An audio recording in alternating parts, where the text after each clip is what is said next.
Hello guys, welcome back to neo comics. मैं हूं आपका होस्ट मनीष और आज हम करेंगे DC double deluxe unboxing. So guys, आज इस अनबॉक्सिंग वीडियो का नाम इतना यूनिक इसलिए है क्योंकि आज हमारे पास दो पार्सल है जिन्हें हम अनबॉक्स करने वाले हैं। दोनों ही मुझे अमेजन के थ्रू प्राप्त हुआ है एंड दोनों के अंदर ही डीसी कॉमिक्स है और दोनों के दोनों ही डीलक्स एडिशन है। तो गाइज, बिना देरी के चलिए फटाफट इन्हें अनबॉक्स करते हैं और आप लोगों को एक ओवरव्यू दिखाते हैं। So let's get started.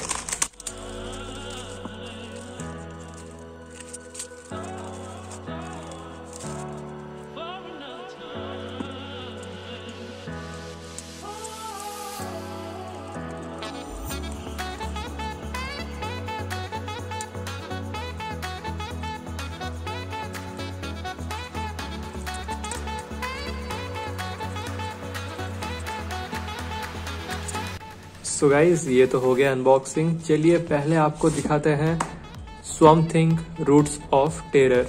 So let's start with this one's overview first. So ये रहा इसका डस्ट जैकेट और इसको रिमूव करके देखते हैं कि इनसाइड में जो हार्ड कवर है इसके ऊपर कौन सा आर्टवर्क प्रिंटेड है। So this is how this looks. Swamp thing का एक पेंटिंग है।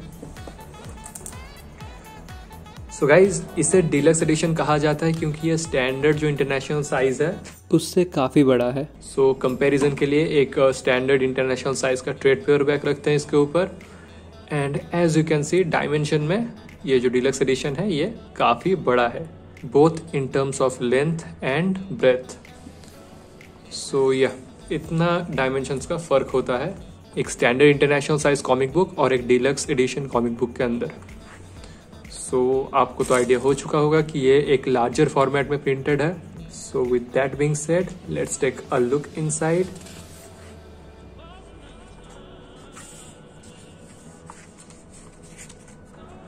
सो गाइस, पेजेस ग्लॉसी में नहीं है। आई थिंक ये मैप लिथो पेपर में ही प्रिंटेड है। This is not matte paper either, but paper का थिकनेस सही है और प्रिंटिंग भी काफी अच्छा हुआ है। So it's not taking much away from the art work.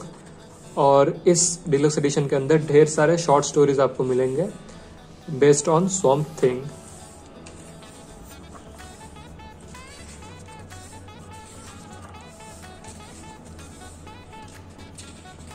ये रहा उसका नेक्स्ट स्टोरी का शुरुआत। आर्टिस्ट चेंज हो रहा है। आई थिंक प्रीवियस वाले में Jason Fabok was the artist, if I'm not wrong. Let me just check. Illustrated by Jason Fabok and written by Tom King. और दूसरा स्टोरी में शायद Greg Capullo, pencil by Greg Capullo and written by Brian Azzarello. So जैसे कि आप देख सकते हैं दोस्तों, ढेर सारे शॉर्ट स्टोरीज आपको मिलेंगे इसके अंदर। So it's quite a good deal actually. लगभग 160 पेजेस का कंटेंट आपको मिलेगा इस डीलक्स एडिशन के अंदर। And the price of this one was I think 920 rupees when I had purchased it. So बहुत दिनों से ये मेरा विश लिस्ट पर था एंड इस बार मन हुआ इसे खरीद लेने का। So I went for it anyway. Another story. So ढेर सारे शॉर्ट स्टोरीज है इसके अंदर और ढेर सारे राइटर्स और आर्टिस्ट ने काम किया है। ये रहा कुछ extras I guess. Loads and loads of extra content.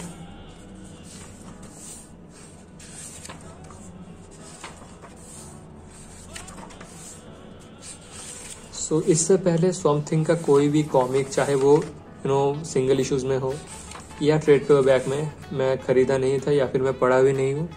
Swamp thing का जो रन था, एलन मोर का रन, बहुत ही क्रिटिकली एक्लेम्ड है। But that was a very old series, so I'm not really interested in that one right now.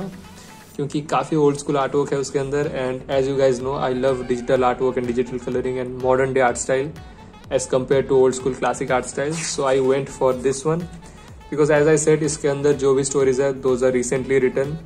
And ये जो comics है, जो वन शॉट्स है इसके अंदर, ये सारे रिसेंट काम है। It is not very old और सो। So I went for this one, and that is the overview of Swamp Thing Roots of Terror. And now let's take a look at DC Universe Rebirth Deluxe Edition. And here it is. So let's take a look inside. और guys एक बात बता दूं, ये जो DC Universe Rebirth Deluxe Edition है, this connects the storyline from DC's New 52 storyline and DC Universe Rebirth timeline. So New 52 और Rebirth के बीच वाला इशू है ये, and this is a missing link between those two. So it is very crucial और ये मेरे collection से काफी टाइम से मिसिंग था.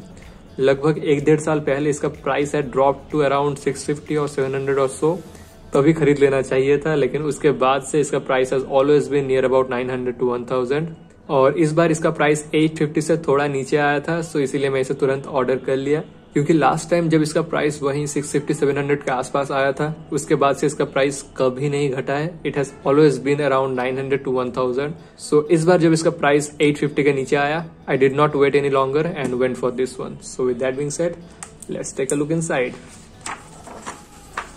और जैसे कि मैं कहा, ये भी डिलक्स एडिशन में है. So this one is also in the same large format as Swamp Thing Roots of Terror. So इसके अंदर टोटल 4 चैप्टर्स हैं और उसके बाद एक एपिलॉग है.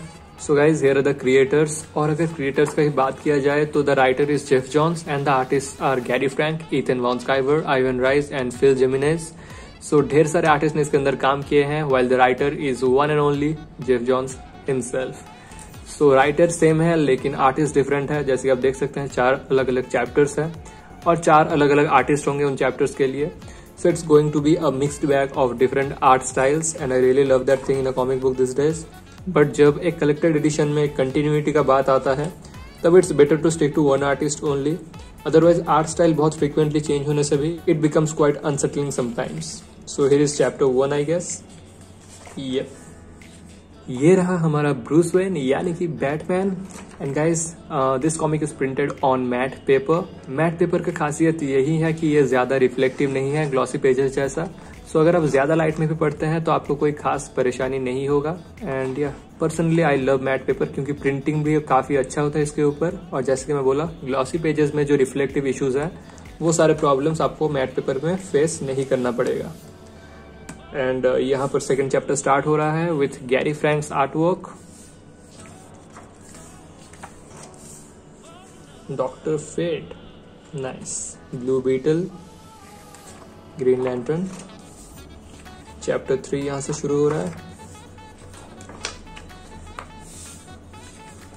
So I can't wait to read this, but as I said, exams अभी तक खत्म नहीं हुए हैं. You know, this medical life sucks because exams are always around the corner. But anyway, passion और profession को संभालना सीख चुका हूँ अब तक. So I am managing both this and that as well. So guys, as you can see, artwork is really nice overall. You know, सारे artist ने काफी अच्छा काम किया है इस कॉमिक बुक के अंदर. And yeah, this is the button from Watchmen. So end of chapter 4, जिसका नाम था Life. I think these are extras. So इसके बाद the story picks up from Batman, Flash, The Button, Deluxe Edition, जिसके बाद से DC Universe Rebirth का story line start होता है, if I'm not wrong. So guys, if you know otherwise, feel free to let me know in the comment section. And yeah, with that being said, let's take a look at the epilogue. The clock is ticking across the DC Universe. क्योंकि guys, इसके बाद जो Doomsday Clock आया था, that series was a very hyped up series. और Doomsday Clock में we had a huge face off between Justice League and Watchmen universe.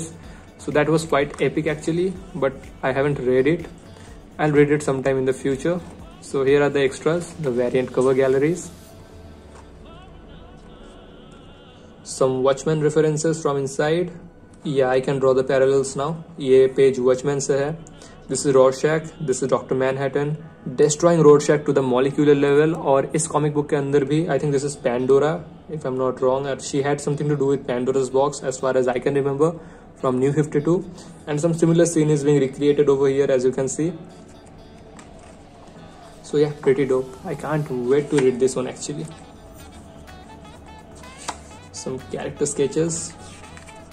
Superboy, Donna Troy, Wally West, Aquaman and Green Arrow. So guys, that's the overview for this one. इसके अंदर total page count जो है, it's less than even 100 pages. So काफी costly है उस हिसाब से. और ये रहा Swamp Thing, as I have already shown you guys. So guys यही था आज का अनबॉक्सिंग और overview. So if you have like this video, make sure you have pressed the thumbs up button. And guys comment section में भी आप अपना views दीजिएगा regarding this awesome comics. So guys आज के लिए बस इतना ही. See you guys in the next video. Till then take care. Bye bye.